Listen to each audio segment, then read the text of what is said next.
Thank you.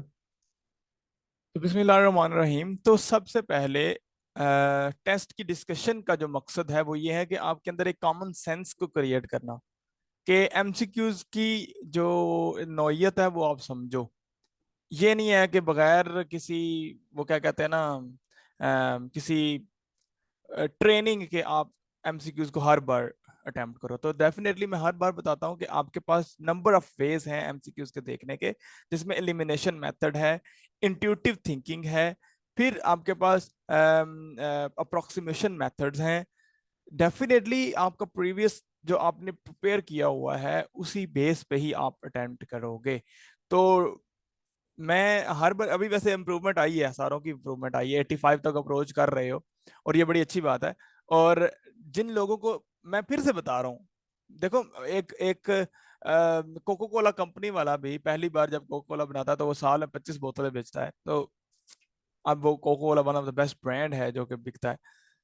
और इससे भी बड़ी बात, इससे भी बड़ी बात, जो प्रीचिंग है, जो मतलब टीचिंग का जो बादशाह है या शहंशाह, मैं ऐसा कह सकता हूँ, नबी पाक सल्लल्लाहु अलैहि वसल्लम, उन्होंने उनके उन पे भी कहा गया था कि आपका काम है जस्ट पहुंचा देना। अब आगे जो उस पर वर्क करना है, काम करना है, वो डेफिनेटली आपने खुद करना है। उस पर टाइम दोगे 2 से 3 घंटे। और एक और मैं सोच रहा था आपको बताना, हम कहते हैं कि हमारे पास ना फ्री टाइम नहीं होता इसको करने के लिए। अरे भाई, अगर आप वही काम कर रहे हो जो आप पहले साल करते रहे हो या पिछले 2-3 सालों से कर रहे हो, तो वही रिजल्ट आता रहेगा जो कि पहले आ रहा है। कोई न्यू रिजल्ट नहीं आपको मिलेगा। डेफिनेटली जो इनपुट सेम है तो आउटपुट भी सेम होगी। इनपुट चेंज करेंगे तो आउटपुट डिफरेंट आएगी। तो कहने का मकसद है कि अगर आप इस, definitely you want to switch from BPS 14 15 और बीपीएस 0 टू बीपीएस 17, और एक अच्छी जॉब है, मतलब अच्छी जॉब इस सेंस में है कि आप साइड बिजनेस बहुत कर सकते हो। ये नहीं मैं कहता कि इस जॉब पे रह के आप बड़ा को कमा कमूलोगे। हाँ, इस जॉब के साथ रह के आप साइड बिजनेस बड़े इजीली कर सकते हो। तो क्योंकि आपके पास इतने टाइम देना नहीं पड़ता, मैक्सिमम आपको 24 आवर में 3 आवर्स देने पड़ते हैं, मैक्सिमम 3 आवर्स के बाद यू आर फ्री। तो अगर आप 3 आवर्स दे दो और आपको 70-80 हज़ार मिल जाए तो कोई बुरी बात नहीं है। तो कहने का मकसद ये है कि आपने अपनी इनपुट चेंज करनी है। अब आपने एक एग्जैक्ट टाइम रखना है कि इस टाइम में मैंने इसको स्टडी करना है। डेफिनेटली ईद की वजह से ऊपर नीचे हुई हैं क्लासेस, लेकिन अब क्लासेस ऊपर नीचे नहीं होंगी, क्लासेस वही रहेंगी। मतलब टाइम जो होगा वो फिक्स रहेगा। और फिर आपने एक फिक्स टाइम रखना है। ये 3 और जो है, या फर्ज कर लें 6 बजे से लेकर 9 बजे तक मैंने इसको पढ़ना है, या रात को 9 बजे से लेकर 12 बजे तक पढ़ना है, इट्स अप टू यू। लेकिन एक फिक्स टाइम रखें, बाकी में स्पेयर टाइम में बाकी काम करें, ताकि फिर आपको कोई उसके अंदर डेफिनेटली एक इम्प्रूवमेंट नजर आए। अच्छा, इसकी एक और मैं मिसाल देने के बाद शुरू करता हूँ एमसीक्यूज करना। अगर आप परिंदों को खाना देते हो ना, छत पे या फेंकते हो, एक फिक्स टाइम होगा ना आपका फेंकने का, तो आपके पहुंचने से पहले परिंदे वहां पहुंच जाएंगे। इसी तरह एक बंदा था, वो मछलियों को खाना देता था, तो वो फिक्स टाइम पे जाके उसको खाना देता था। तो डेफिनेटली उससे पहले मछलियां वहां पे आई होती थी, उनको पता था कि इस टाइम यहाँ पे खाना मिलना है। तो बिल्कुल ऐसे ही है कि जितना आप एक स्पेसिफिक पोर्शन में ही उसको टाइम देते हो, तो डेफिनेटली फिर उस माइंड को भी पता होता है कि मैंने इस टाइम में इस चीज को गेन करना है, स्टडी करना है।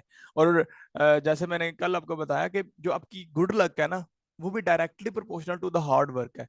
जितना आप हार्ड वर्क करते हो उतनी आपकी गुड लक बढ़ती चली जाती है।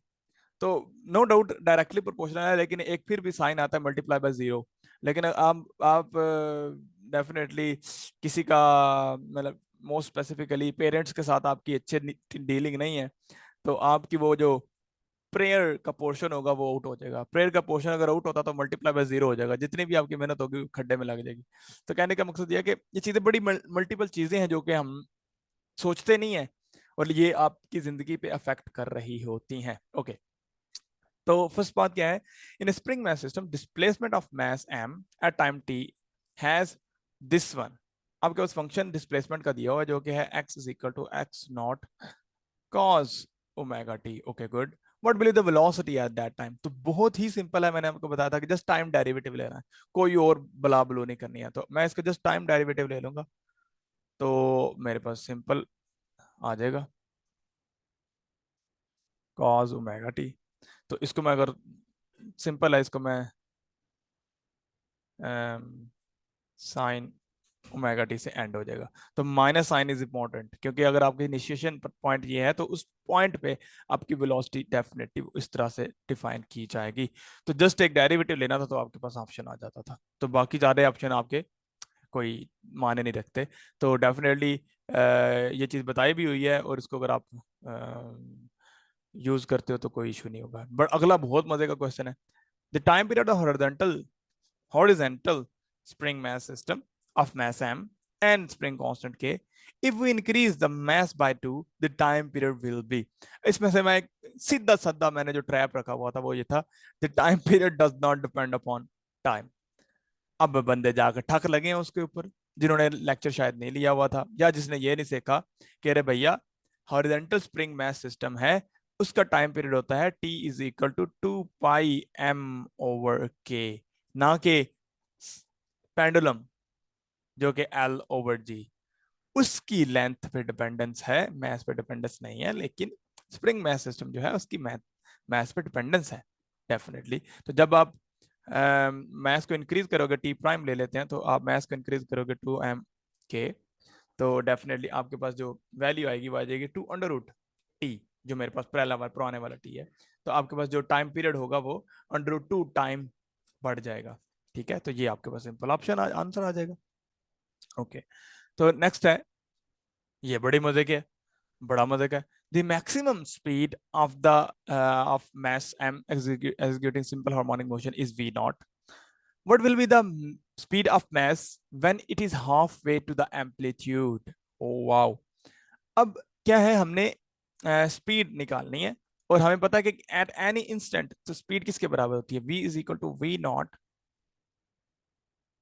1 - x over x square that is clear. और ये आपको डेफिनेटली मेमोराइज होना चाहिए। अब होगा क्या कि half way to the amplitude हमने लेना है, ये वी नॉट क्या है, मैक्सिमम स्पीड है इसकी, और एम्पलीट्यूड कितना होना चाहिए, हाफ। तो मैं इसकी जगह जस्ट एक्स की जगह क्या है मुझे पुट करना है, x0/2। तो इस पुट करने के बाद मेरे पास जो आएगी चीज वो ये आ जाएगी, 4x0 स्क्वायर, ये 4 तो हो जाएगा 1 - 1/4, तो ये आ जाएगा 3/4 √v0, तो ये आ जाएगा 3 √v0/2। Simple simple calculation. और मजे की बात है, ये मैंने पहले पूछा भी हुआ है, मतलब ये नहीं है कि कोई बड़ी बला आंसर ना आ गई है, ये मैंने पहले से पूछा हुआ है आपसे, और उसके बाद मैंने दिया, और फिर भी अगर गलत हो तो इशू है। अच्छा जी, ये भी एक मजे की चीज थी इन सिंपल पेंडुलम। वैसे इंट्यूशन यहाँ पे बड़ी मजे की यूज हो सकती है, इंट्यूटिवली आप देख सकते हो। पेंडुलम है, उसकी लेंथ L है, मास m है, the tension in the string at is maximum at 1 when. Definitely आपका जो पेंडुलम शरीफ है वो इस तरह से मूव कर रहा है, ऐसे, और इधर से फिर ऐसे। अब जो mg है वो ऐसे है, नीचे की तरफ लग रही है, और टेंशन जो होगी वो इस तरह से है, और एक इसकी सेंट्रीपिटल फोर्स भी मिल रही है डेफिनेटली, जो कि टेंशन दे रही है, वो भी एक सेंट्रीपिटल फोर्स दे रहा है, जो कि अगर और रेडियस होगा तो। हाँ, तो किस पॉइंट पे आके मैक्सिमम आपके पास टेंशन होगी, तो अगर मैं मेन पोजीशन पे टेंशन को देखूंगा तो मेरे पे टेंशन लिखूंगा mg। वैसे तो कॉस कंपोनेंट इसका यूज हो रहा होता है, mg cos of theta plus mv² over r। तो cos ऑफ थीटा यहाँ पे आ जाएगा 0, थीटा 0 आ जाएगा, तो ये आ जाएगा t is equal to mg mv²/r। तो मैक्स ले जाओ, तो मैक्सिमम टेंशन आपकी सेंटर में मेन पोजीशन पे होगी, और मिनिमम टेंशन जो होगी वो सर एक्सट्रीम पे। जीरो कैसे आएगा? सर ओके, एंगल जीरो कैसे आएगा? एंगल एंगल हम ये लेते हैं यहाँ ये से। रिपीट कर दो, ये रिपीट कर दो इसको। ओके, एंगल ले लेते हैं हम ये, टेंशन हमारी होती है इस तरह से, टेंशन हम ले लेते हैं T is equal to mg cos of theta mv²/r। Okay good, ठीक है, क्योंकि टेंशन ही आपको एक तो उसको सपोर्ट कर रही है mg cos ऑफ थीटा को, डेफिनेटली फिर उसको एक सेंट्रीपिटल फोर्स भी दे रही है, अगर इसको मैं कंप्लीट स्केयर पे किसी तरफ लिखूंगा। तो किस एंगल पे किस एंगल पे आपके पास मैक्सिमम टेंशन आएगी। डेफिनेटली हम एंगल ले रहे होते हैं वर्टिकल लाइन से थीटा, मतलब ये जो लेंथ होगी जिसको मैं अभी आर कह रहा हूं, ये वाली लेंथ, इसका मैं कलर चेंज कर लेता हूं, ये वाली लेंथ, ये एंगल थीटा बना रही है वर्टिकली। अब ये थीटा जब जीरो होगा तो डेफिनेटली ये फैक्टर मेरे पास मैक्स आएगा, और वो मैक्स कितना होता है, वो होता है 1। वो कब आता है, जब एंगल मेरे पास जीरो होता है, और एंगल जीरो कब होता है, जब हमारे पास मीन पोजीशन होती है। ठीक है, तो मीन पोजीशन पे आपके पास मैक्सिमम टेंशन आ रही होगी। और डेफिनेटली इसी तरह जितना एंगल बढ़ता जाएगा, क्योंकि ये अप्रोचेस टू 90 हो रहा है, बाहर जाकर अप्रोचेस टू 90 जा रहा है ना, मतलब जीरो से परे जा रहा है, तो डेफिनेटली मैक्सिमम वैल्यू से कम होता चला जाएगा, और मिनिमम टेंशन जो होगी वो एक्सट्रीम पोजीशन पे होगी टेंशन के अंदर। Is that clear? Sir minimum क्यों हो जाएगी, वेलोसिटी रीजन है, वहाँ पे वेलोसिटी जीरो हो जाता है, मिनिमम हो जाता दो रीजन है है, पे। दो रीजन है। एक कि आप M V square over R है, प्लस आपके पास M G cos of theta है। ठीक है, एक रीजन ये है कि आपकी वेलोसिटी जीरो हो रही है, तो टेंशन का एक कंपोनेंट ही आउट हो गया। दूसरा, आपका कॉज ऑफ थीटा भी बढ़ रहा है।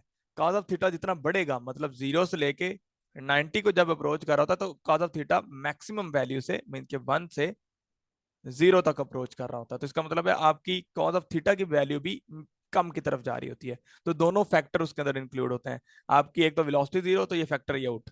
दूसरा, आपका कॉज ऑफ थीटा भी कम हो रहा होता है, तो इसलिए मिनिमम होगी टेंशन एट एक्सट्रीम पोजीशन। अच्छा, इसकी और कभी आपने झूला झुलाया हो, कभी किसी को झूला झुलाया, स्विंगिंग, स्विंग किया है कभी किसी को? जी सर। जब आप एक्सट्रीम यस। पे, जब एक्सट्रीम पे जाता है, तो वो रस्सी या जो जिस जंजीर के साथ, या जिस क्या कहते हैं उसको, अंग्रेजी में क्या कहते हैं जंजीर को, चेन के साथ, चेन। जिस चेन के साथ वो अटैच होता है, तो जब एक्सट्रीम पे जाता है ना, तो वो एक बेंड लेता है। थोड़ा सा बेंड लेने का मतलब ये है कि उसके अंदर टेंशन खत्म हुई है, जिसकी वजह से उसके अंदर बेंड आया है, जिसके अंदर वो थोड़ा सा सैग किया है। तो डेफिनेटली जब एक्सट्रीम पोजीशन पे जाता है तो वो सैग करता है, तो इसका मतलब वहां पे टेंशन जीरो है। तो इससे मुझे एक बात याद आती है, एक इंडियन मूवी है स्लम डॉग मिलेनियर। अब उसमें उसको वही क्वेश्चन पूछे जाते हैं जो उसको आते, मतलब जो उसने कहीं से सुने होते हैं, और वो मिलीनियर हो जाता है, मिलीनियर हो जाता है। तो कहने का मकसद ये है कि समटाइम आपकी जो ऑब्जर्वेशंस हैं वो आपके क्वेश्चन को ठीक कर देते हैं, चाहे आपने उसके बारे में कोई मैथमेटिकल स्टेप आपको याद है, पता है, नहीं पता। अब जब मैंने ये एमसीक्यू डाला था ना, तो मैंने ये इसकी ये फॉर्म नहीं थी सोची। मैंने जब इसको सॉल्व किया ना आपको बताने के लिए, तो उस वक्त मैंने इसकी ये फॉर्म देख सोनी मतलब उसको बनाया है। उससे पहले मैंने बस इंट्यूटिवली देखा था कि हाँ डेफिनेटली मीन पोजीशन पे मैक्सिमम टेंशन आएगी, एक्सट्रीम पे मिनिमम टेंशन आएगी। तो इस तरह से ये सोचना बड़ा इंपॉर्टेंट है, और अगर आप ये नहीं सोच रहे हो, ये आपने अपने अंदर एबिलिटी को क्रिएट करना है। अगर आपने लूसी मूवी नहीं देखी, मैं मूवीज का इसलिए एग्जांपल देता हूँ सर क्योंकि, कैसे क्रिएट हो सकती है ये, जी सर मैंने कहा ये कैसे क्रिएट हो सकती है, ज्यादा प्रैक्टिस करके। हाँ, क्रिएट इस तरह से हो सकती है, एक तो सवाल आए तो आप माइंड में ना रखो, पूछो। आपके माइंड में कंफ्यूजन आए तो माइंड में ना रखो, पूछो। और कोई फर्क कोई असर नहीं होता वैसे, कि मैंने इतनी बार कहा है, लेकिन ग्रुप फिर भी सोया सुता रहता है। एक बार कहीं पे वो जाग आती है, कुछ जोश चढ़ता है, तो फिर वो ऐसे करके बैठ जाते हैं। सवाल आए वो पूछो ना, ओ सॉरी, छोड़ो ना वो पूछो। ठीक है, दूसरी बात, जब आप मल्टीपल टाइम एक चीज को पढ़ते हो, तो फिर उसके अंदर से आपको प्रॉब्लम पता चलता है कि हाँ ये कैसे हो रहा है, ये क्यों ऐसे हो रहा है, ये कैसे होगा। और फिर आपकी ऑब्जर्वेशन स्ट्रांग होनी चाहिए। मैं जैसे बता रहा हूँ ना, आपने वो क्या कहते हैं ना, सारों ने सेब गिरते देखा था, लेकिन जो डिस्कवर किया ग्रेविटी को, वो न्यूटन साहब ने किया। और वो अलग बात है, न्यूटन साहब भी हर हर जगह ठीक नहीं था, गलतियां हो जाती हैं, वो आज हम पढ़ेंगे क्या उसने गलती की थी। अच्छा, if A is the amplitude of the spring mass system, A amplitude है स्प्रिंग मास सिस्टम का, when at what distance from the main position the kinetic energy equal to the potential energy। Wow, इस तरह की चीजें बड़ी मजे की हैं, जब एक एनर्जी दूसरी एनर्जी के साथ मिलती है, एक फोर्स किसी दूसरी फोर्स के साथ कंपेयर करके फाइंड करना पड़ता है, एक पोटेंशियल को दूसरे पोटेंशियल के साथ इक्वल करके चीजें फाइंड करनी पड़ती हैं। ये बड़ी मजे की चीजें होती हैं, मतलब मल्टीपल वेज के साथ आप क्योंकि आपको पता है ना कि एनर्जी की डायमेंशन एक है, चाहे वो कौन सी भी एनर्जी है, और दूसरी भी की भी एनर्जी की भी डायमेंशन सेम है, तो यू कैन इक्वेट दो बोथ ऑफ दिस। तो बहुत मजे की चीजें यहाँ पे होती हैं, लेकिन आपको पता होना चाहिए कि इनके एक्सप्रेशन क्या है। तो किसी भी इंस्टेंट पे हम पोटेंशियल एनर्जी को लिख सकते हैं सिंपल हार्मोनिक मोशन में, हाफ के एक्स स्क्वायर। एक्स हमारे पास कोई भी डिस्प्लेसमेंट हो सकता है, और मैक्सिमम डिस्प्लेसमेंट हमारे पास ए है इस केस में। अच्छा, अब सम हो ना, वैसे मुझे अक्सर काइनेटिक एनर्जी का एक्सप्रेशन भूल जाता था। अब आपको ये पता है कि मैक्स जो होगी, जो मैक्स काइनेटिक एनर्जी या मैक्स एनर्जी है, वो कितनी होती है जी? हाफ के ए स्केयर, क्योंकि यहाँ पे ए मेरे पास एम्पलीट्यूड है, वैसे तो एक्स नॉट होता है, तो ये होगी।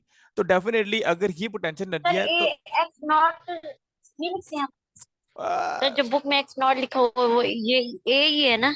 ए ही है डेफिनेटली। जब आपके क्वेश्चन उस तरह से है तो आप उसमें ले लोगे तो अल्टीमेटली आपका आंसर भी ए में आएगा, लेकिन अगर आप यहाँ पे एक्स नॉट ले लोगे तो आपका आंसर एक्स नॉट में आ जाएगा, तो कोई इशू नहीं है। अच्छा, अब क्या है कि काइनेटिक एनर्जी होगी, वो होगी इसका कुछ पार्ट माइनस, तो मैं इसको लिख सकता हूँ हाफ के x not square 1 - x square over x not square. अब देखो, ये उसका कुछ पोर्शन है, 1 - ये मैंने कर दिया ना पोर्शन। अब अगर मेरे पास एक्स नॉट जीरो होगा तो डेफिनेटली मेरे पास सारी की सारी एनर्जी काइनेटिक एनर्जी होगी, और उस पोटेंशियल एनर्जी जीरो हो जाएगी। और अगर मेरे पास x is equal to x naught होगा तो डेफिनेटली मेरी सारी की सारी एनर्जी पोटेंशियल एनर्जी होगी और काइनेटिक एनर्जी ऑन डाउन हो जाएगी।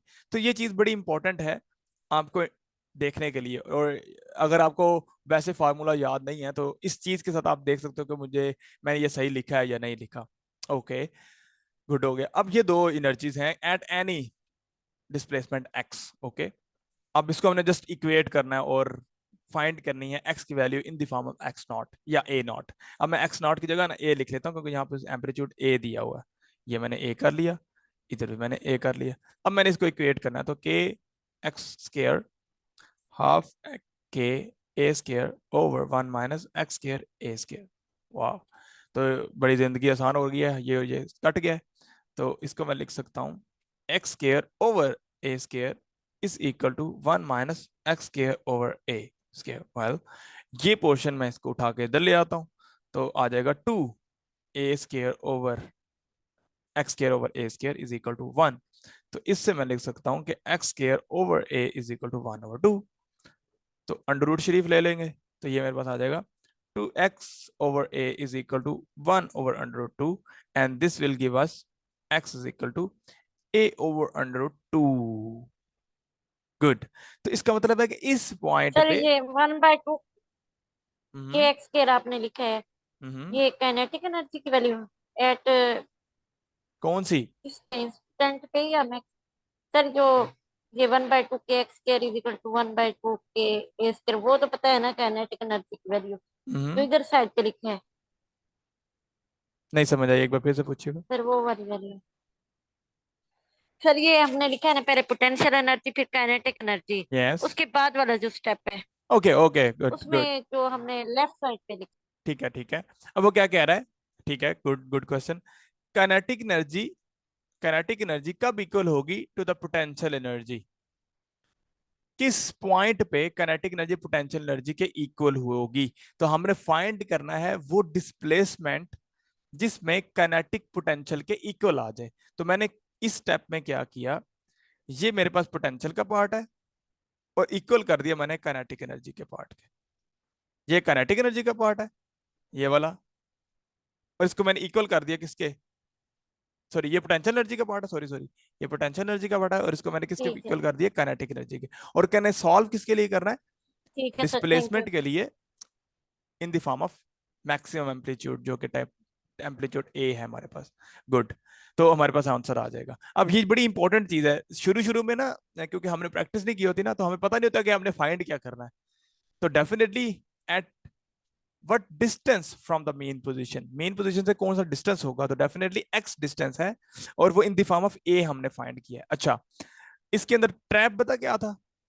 ट्रैप ये था कि हमें लगता है कि हम अगर ओरिजिन से ए है और ओरिजिन से -a है, और बीच में इसके आएंगे ना, इसके सेंटर में ए और 0 और A के बीच में आएंगे, तो डेफिनेटली उस काइनेटिक एनर्जी का कुछ हिस्सा पोटेंशियल एनर्जी में कन्वर्ट हुआ होगा, कुछ हिस्सा जो है काइनेटिक एनर्जी में हो रहेगा, तो उस पॉइंट पे काइनेटिक एनर्जी पोटेंशियल एनर्जी के इक्वल होगी, और वो पॉइंट होता है A/2, and that was a trap, that was a trap. और ये एक्चुअली ट्रैप था, और जिसने इसको सॉल्व नहीं किया और बस सोचा है कि हाँ ऐसे होगा, क्यों ट्रैप है, क्यों? क्योंकि ये ना कांस्टेंट एक्सेलरेशन के साथ वेलोसिटी मूविंग नहीं है हो रही, कांस्टेंट एक्सेलरेशन के साथ नहीं मूव हो रहा, ना कांस्टेंट वेलोसिटी के साथ मूव हो रहा है, आपकी एक्सेलरेशन डिस्प्लेसमेंट पे डिपेंड कर रही है। तो आप इस तरह से फिर इसको कभी नहीं लेना। और एक बार मैंने क्वेश्चन को गलत किया था, और उसके बाद मैंने वैसे नहीं किया, क्योंकि मुझे पता चल गया क्योंकि ये साइनोसाइडल मोशन है, आप इसको इस तरह से नहीं डील कर सकते कि हाँ भाई आधा हुआ, आधे का आधा किया तो भाई आपके पास जवाब आ गया, तो ऐसे नहीं होना। अच्छा, विच ऑफ द फॉलोइंग। सर अगर फ्रॉम एक्सट्रीम पोजीशन आ जाए, फ्रॉम एक्सट्रीम पोजीशन आ जाए, जिस तरह मीन था ना, क्वेश्चन चेंज हो जाए एक्सट्रीम, फिर क्या होगा यहाँ पे? हाँ, अ, जो आपका डिस्प्लेसमेंट होगा ना, आप देखें ये आपकी एक्सट्रीम से A/2 है, तो टोटल आपका कितना डिस्प्लेसमेंट है, इसी इसी से ही आगे चले जाते हैं। ये फोर है, फोर है।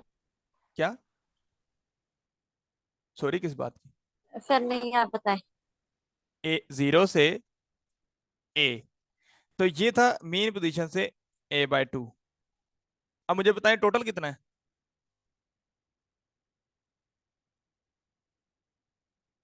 टोटल कितना फोर है है? सर, मतलब एक दफा सर मीन से एक्सट्रीम पे जाएगा, फिर एक्सट्रीम से मीन पे नहीं नहीं आएगा, नहीं नहीं टू नहीं ए नहीं बन सिर्फ जाएगा। नहीं नहीं नहीं नहीं, सिर्फ सिर्फ मेन से एक्सट्रीम पे कितना डिस्टेंस है, वो A है, ए।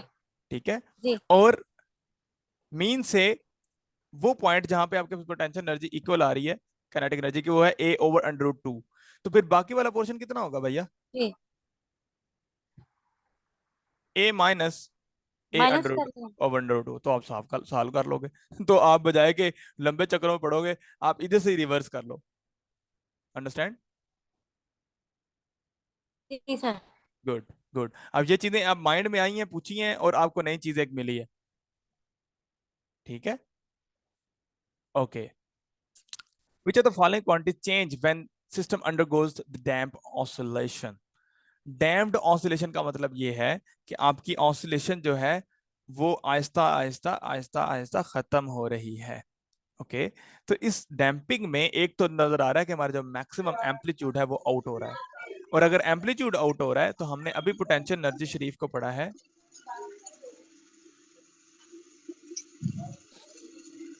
एक सेकेंड।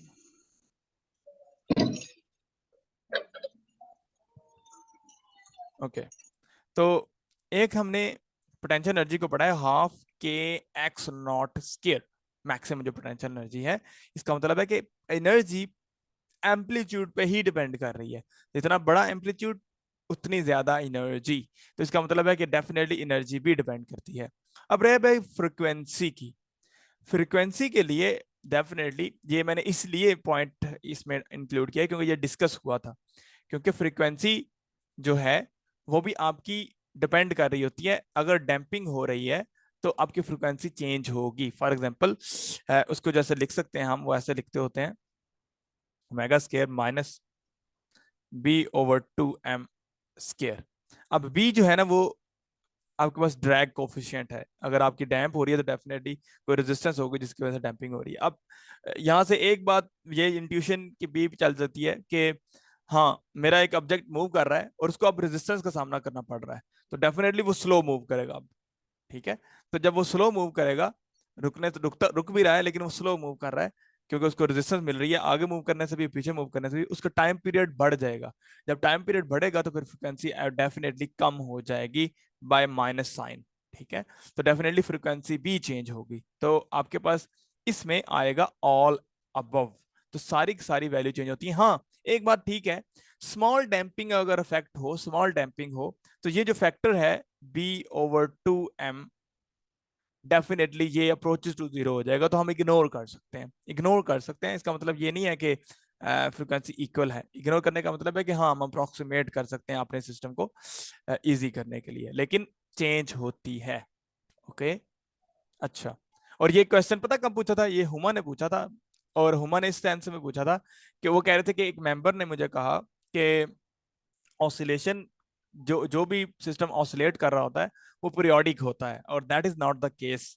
जब डैम्प्ड ऑसिलेशन होगी तो आपका वो सिस्टम पीरियोडिक नहीं होगा, क्योंकि हर ऑसिलेशन में उसका पीरियड बढ़ रहा है, फ्रिक्वेंसी कम हो रही उस, हाँ फ्रिक्वेंसी बढ़ रही है, टाइम पीरियड, फ्रिक्वेंसी बढ़ रही है, टाइम पीरियड कम हो रहा है, तो पीरियोडिक नहीं रहा सिस्टम। ठीक है, तो ये चीज इंपॉर्टेंट थी। Okay, if amplitude of simple harmonic motion is a, if amplitude is doubled, what will happen to the frequency of the system? Okay, अब ये बड़ा इजी है। आपका अगर सिस्टम फ्री है, कोई डैम्पिंग डूम्पिंग नहीं है, जैसे कि आपके पास पेंडुलम होता है, तो अगर आप पेंडुलम को स्मॉल एम्पलीट्यूड पे ऑसिलेट करवाओ या लार्ज एम्पलीट्यूड पे ऑसिलेट कराओ, आपको टाइम पीरियड पे इफेक्ट नहीं आता। तो टाइम पीरियड पे इफेक्ट नहीं आता तो डेफिनेटली आपकी फ्रीक्वेंसी पे भी कोई इफेक्ट नहीं आता, एम्पलीट्यूड पे फ्रीक्वेंसी डिपेंड नहीं करती, तो वो रहेगी रिमेन सेम। और ये हमने एफएसई का प्रैक्टिकल भी है कि आप एफएसई में यही प्रूव करते हो कि टाइम पीरियड पे डिपेंड करता है या नहीं करता। Okay, a particle executes simple harmonic motion of time period t. Find the time taken by the particle to go directly from extreme position to the mean position. अब ये बंदों का गलत हुआ, क्योंकि इस तरह का मैंने क्वेश्चन पहले से आपको दिया हुआ था, आपने उसको किया, ये भी आपने अन्नों की तरह ठाक करके 1/6 लगा दिया, सॉरी t/6 लगा दिया। अरे भैया देख तो लो मैंने कहा क्या है, extreme position to the mean position, तो डेफिनेटली ये 0 है, ये आपकी एक्सट्रीम है, ये आपकी दूसरी एक्सट्रीम है, तो इधर से इधर जाएगा तो t/4 लगेगा ना भाई, तो आपने उसको 1t/6 कर दिया बगैर सोचे समझे। तो ये तो बगैर आप कैलकुलेशन का भी इसको कर सकते थे, लेकिन ध्यान से पढ़ना चाहिए था। हमारे एक सर थे वो कहते थे ध्यान से नहीं ना पढ़ा, तो ध्यान से पढ़ोगे तो आप इसको कर पाओगे। अच्छा जी, सर ये यानी वो मीन से एक्सट्रीम पे जाएगा, एक्सट्रीम पे मीन से जाएगा, t/4 आ जाएगा। t/4 आएगा, और अगर आप इसको कैलकुलेट भी कर लोगे तब भी t/4 आएगा। तो अगर आप वो क्या नाम था उसका, चतुर की तरह, जो थ्री इडियट में था, आप अगर उसको मेमोराइज कर लोगे तो आप इसको विद इन ब्लिंक ऑफ आई इसको टिक कर सकते हो। अच्छा, ए हॉलो प्लास्टिक बॉल, अच्छा जी हॉलो प्लास्टिक बॉल है, hanged with massless thread like a simple pendulum. Okay, good. Ball is filled with the water. Unfortunately, it has a little hole at the bottom. When the half of the water is drained, then the time period of the pendulum will be. अब इसमें एक trap शरीफ है, वो है remains constant। भैया जी अभी हमने बात की थी कि जो टाइम पीरियड है वो है L/G पे डिपेंड करता। अरे भाई हमें क्या लेना देना है कि मैस कम हो रहा है, क्योंकि वाटर अगर ड्रेन हो रहा है तो डेफिनेटली उसका मैस कम हो रहा है, तो हमें क्या लेना देना है मैस कम होने से ना होने से, डेफिनेटली हमें हमारा तो उसके लेना देना नहीं है। तो ये रहेगा रिमेन कांस्टेंट, लेकिन दैट वाज अ ट्रैप। क्यों भाई ट्रैप था? क्योंकि मैंने आपको क्लास में बताया था कि जब हम सिंपल पेंडुलम की लेंथ को काउंट कर रहे होते हैं, फॉर एग्जांपल दिस वन, बड़ा सा मैंने इसलिए बनाया ताकि समझ आ सके, तो हम लेंथ को वहां तक लेते हैं, इधर से लेके इधर तक नहीं लेते, प्लस हमारे पास सेंटर ऑफ मैस, बॉब का जहां तक सेंटर ऑफ मैस होता है वहां तक लेंथ ले रहे होते हैं। मीन्स कि ये अगर लेंथ अगर 5 मीटर है और ये आपके पास 0.2 मीटर है, तो आपकी टोटल लेंथ आ जाएगी 5.2 मीटर सेंटर ऑफ मैस तक। अब मुझे बताओ, अगर पानी से फील्ड है ये सारी की सारी, और पानी आहिस्ता आहिस्ता ड्रेन हो रहा है, ड्रेन होने की वजह से क्या होगा कि जो इसकी सरफेस है, एल की वैल्यू कम होती जाएगी, क्या फिर पानी निकलता जाएगा तो एल ऊपर की तरफ शिफ्ट होता जाएगा, ऊपर की तरफ नहीं नीचे की तरफ या शिफ्ट होता नीचे है। शिफ्ट होगा। पानी अब हाली हो गया, ये पानी हाँ नीचे इधर है से। पानी अब, ठीक है। अब आपका सेंटर ऑफ मैस नीचे आ गया, पहले की निस्बत नीचे आ गया, तो लेंथ, इफेक्टिव लेंथ बढ़ गई है, इफेक्टिव लेंथ बढ़ गई है, तो टाइम पीरियड शरीफ बढ़ जाएगा। हाँ, यहाँ बड़ी मजे की बात है, अगर सारा पानी ड्रेन हो जाता है फिर क्या होगा? सर फिर हाँ जी, एल की वैल्यू, अगर सारा पानी ड्रेन हो जाता है फिर क्या होगा? अरे भैया जी अगर सारा पानी ड्रेन हो जाता है तो आपके पास दोबारा से सेंटर ऑफ मास उधर ही आ जाएगा जहां पहले था, तो फिर आपकी वही टाइम पीरियड आ जाएगा जो पहले था। अंडरस्टैंड? अब ये एक एमसीक्यूज ने बहुत सी कंफ्यूजन सॉल्व की होंगी अगर आपको ये पहले नहीं पता था, और अगर हमें एक्सपेरिमेंट या प्रैक्टिकल कराए हों, और हमने अगर खुद कराए हों किसी ने या हमने करवाए हों, तो हमें ये चीजें फिर देखनी पड़ती हैं क्योंकि ये प्रैक्टिकल के बुक में लिखा होता है। अच्छा जी, the gravitational acceleration inside the earth at half of the radius is, क्या होगा जी? डेंसिटी कांस्टेंट रखनी है। हमें पता जी जी इज इक्वल टू होता है G M over R square. हमने इधर सीधा पुट किया कि half of the radius put किया तो हमारे पास आ गया, कितना आया जी? यहाँ पे मैंने पुट किया था, नहीं किया था। वैसे इसको हाफ ऑफ द रेडियस करें तो हमारी ग्रेविटी क्या होती है? 4 टाइम बढ़ जाती है। सॉरी, यहाँ पे 2 बढ़ करना, जाएगी। तो हमारे 4 टाइम ग्रेविटी बढ़ जाती है इस केस में। लेकिन एक्चुअली ऐसा नहीं है, क्योंकि हमने इसको लिखना होता है in the form of density पहले। तो डेंसिटी होता है मास पर यूनिट वॉल्यूम।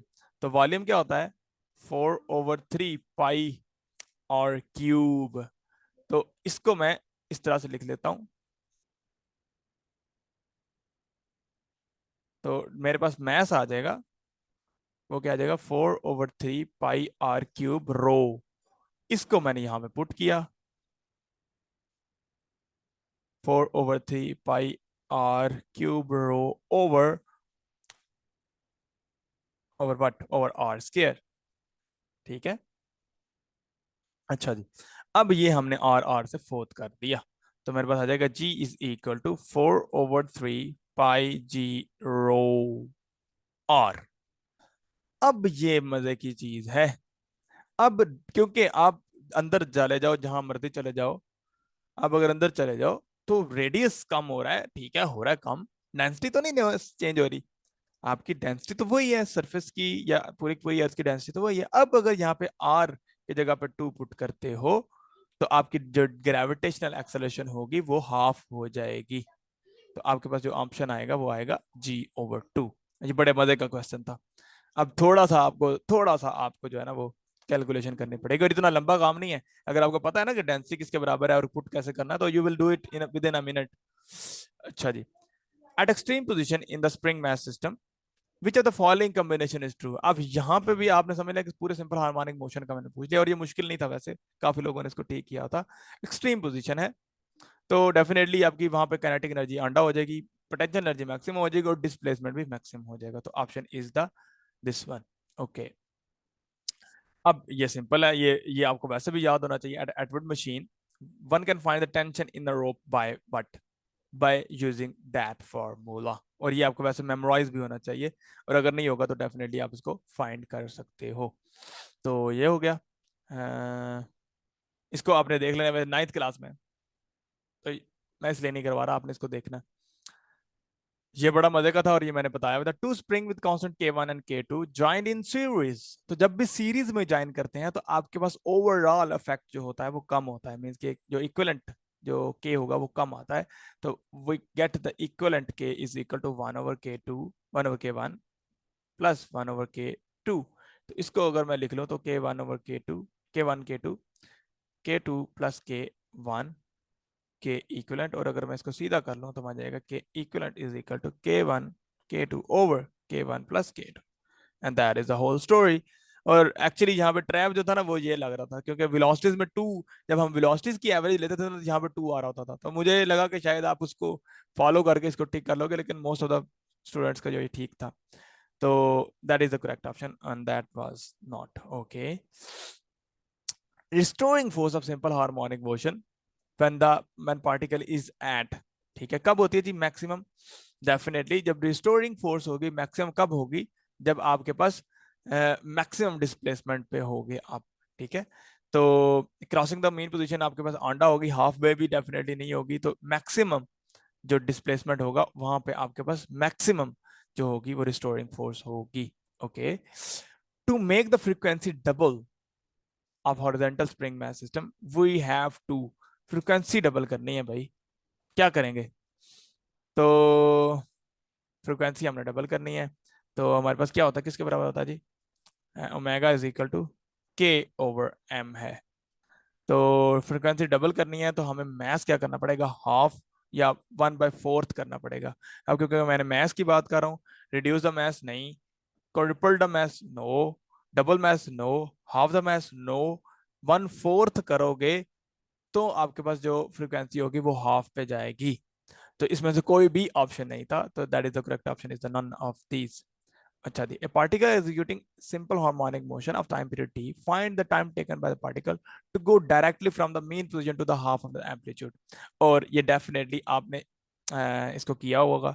और इसको कैसे करना है जी, हमारे पास कहाँ जाए जी, directly from mean position to the half of the amplitude. तो मेन पोजीशन पे आपके पास, मेन पोजीशन पे आपके पास जो है वो cos of, sorry, sine of omega t के साथ हम इसको लिख सकते हैं। लेस देन 1 मिनट रह गया, उसके बाद मैं आपको लिंक सेंड करूंगा, या उसी लिंक को आप रिज्वाइन कर लीजिएगा।